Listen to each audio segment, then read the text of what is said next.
The Adventures of Pinocchio by Carlo Collodi. Chapter 25.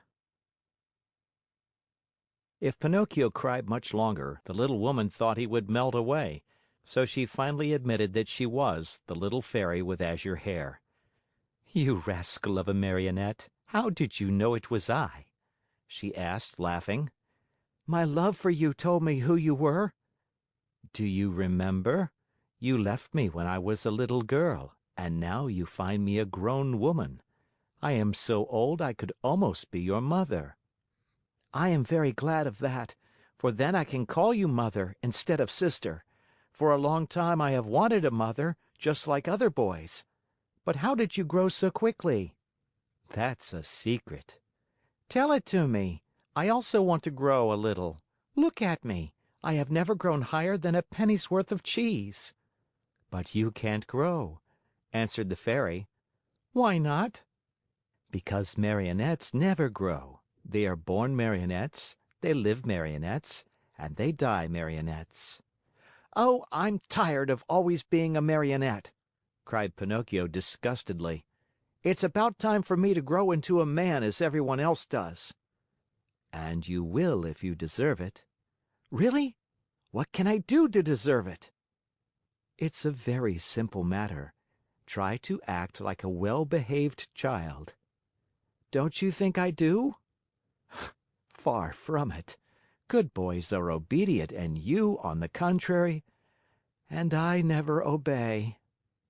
"Good boys love study and work, but you—" "And I, on the contrary, am a lazy fellow and a tramp all year round." "Good boys always tell the truth."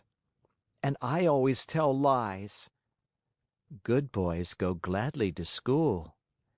"And I get sick if I go to school. From now on, I'll be different." "Do you promise?" "I promise. I want to become a good boy and be a comfort to my father. Where is my poor father now?"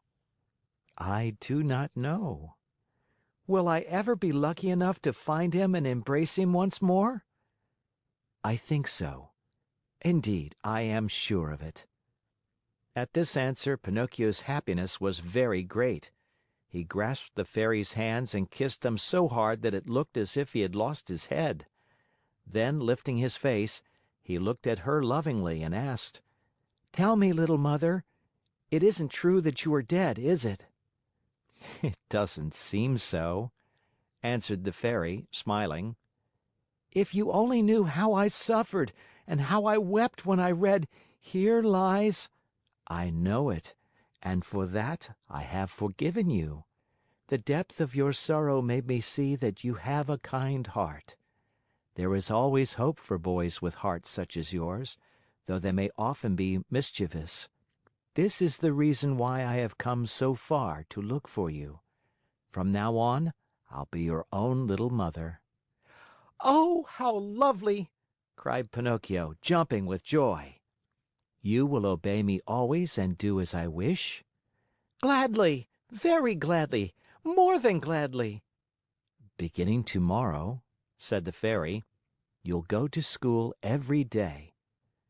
Pinocchio's face fell a little. "Then you will choose the trade you like best." Pinocchio became more serious. "What are you mumbling to yourself?" asked the Fairy. "I was just saying," whined the Marionette in a whisper, "that it seems too late for me to go to school now." "No, indeed. Remember it is never too late to learn."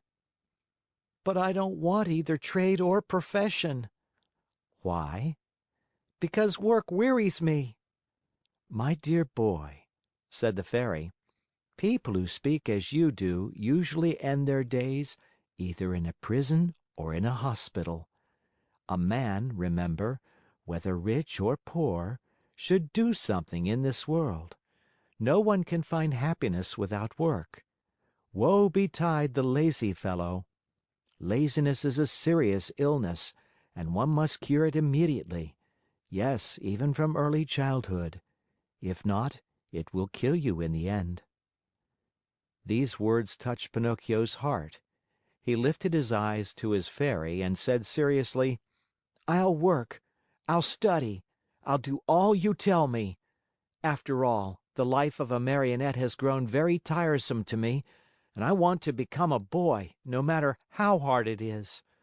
You promise that, do you not?" "Yes, I promise.